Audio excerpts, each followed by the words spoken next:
If you don't think there's a dang thing wrong with the Attorney General's office signing and Bob Ferguson signing these checks, sending the letter, fine.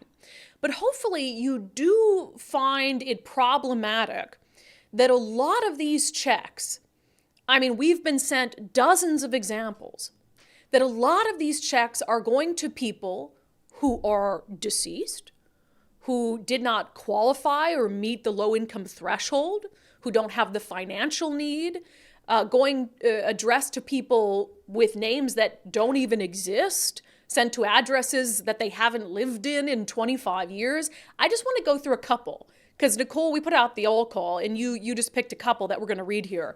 And people sent us pictures of their chicken checks and sort of like, what do I do with this? Let's see. Jewel, I received a check and a letter from Bob Ferguson this past week addressed to my mother at my Olympia post office box address. My mother has never been associated with my address since I moved to Olympia in 1988. We have not had the same last name since 1972. She never lived anywhere in this state but Pacific County since 1949 until her death in 2005. That's correct. She's been deceased over 18 and a half years. But she got a chicken check. From Julie, my sister's ex-husband died 8 to 9 years ago, and we just got a chicken check for him. From Tara, I got the chicken tuna check for $120. Well, actually, it's in my father's first name, my sister's middle name, and my address. From Carrie, my grandma received a chicken check. She passed away February 28th, 2018. The check was made out to her, but mailed to my mother-in-law in a different city. My grandma's income by far was not in the lower income bracket. Amanda Johnson, I received what I'm assuming is a chicken check, but I haven't opened it because it was sent to my address, but addressed to John H. Johnson. My husband's name is Aaron, and I'm sure we don't qualify for it anyway. I'm wondering what I should do with it. Return to sender?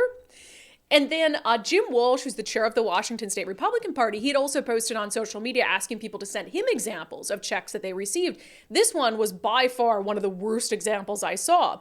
He writes, bum check, Forrest Olson died in 1984, 40 years ago, but got a chicken check. Jim Walsh says, this is the worst example I've seen yet of craven sloppiness and how these fishy Fergie checks are sent out. But not the only example. The scheme needs to be investigated. It's a waste of public money or something worse. And I think that's the question here.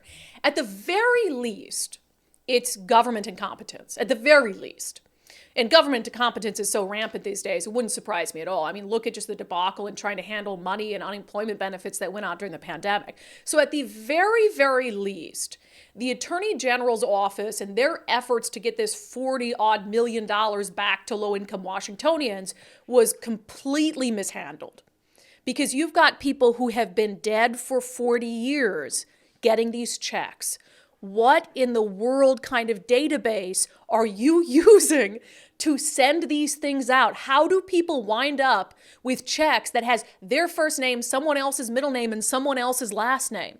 How in the world do checks get sent to addresses that haven't been associated with people ever in their life? So we have asked the Attorney General's office to answer those questions, because this isn't even Jim Walsh. I mean, the dozens that we received and that people told me about on social media, I asked Jim Walsh when I saw him sent out that one about the person who died in 1984. I said, have you gotten others? He forwarded me 20 emails, and I'm still trying to confirm some of them with death records, but there was someone in the email who said they got a chicken check for a family member who died in 1966. And I'm thinking, what databases? I got to check death records on that one. That is wild. What databases even go back that far that the Attorney General's office would try to glean some sort of financial need information from? And I've heard the conspiracies about, this is, some sort of effort to target, swing districts or something. And I don't know if that's true. But like I said, the very least, it's government incompetence. At the most, it's something much, much worse, which is an effort by Bob Ferguson to try to target specific voter sets. We have no proof of that. We do have proof, blatant proof of incompetence. And the other question is, where does the money go if the checks aren't cashed? We've asked the Attorney General's office that as well. So you've got $40.6 million and many examples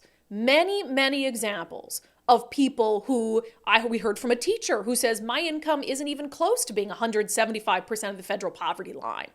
And so you have examples like that. So wrong addresses, wrong names, dead people, people who are not financially eligible for the checks. So the whole thing is a boondoggle. The whole thing, and I still think one of our viewers had the best idea, which is you should have given the money to food pantries, because proteins, canned proteins, are by far the most in-demand item at food pantries. And so you could have used that money to stock up food banks across the state for people who need canned protein and can't afford it. And that are suffering right now because they've been doing commercials saying we're hurting right now after COVID. Nobody's volunteering, nobody's donating, we need help.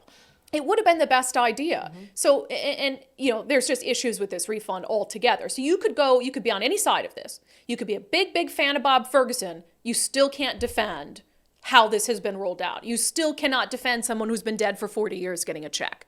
And that's not some one-off example. So you have those people, but then we are digging more into this, because to me, there's something else nefarious here. So there's the PDC violation. There's the fact that these were sent out while he's actively campaigning, etc. And then there's the question of where are the names coming from? What database is the Attorney General's office using?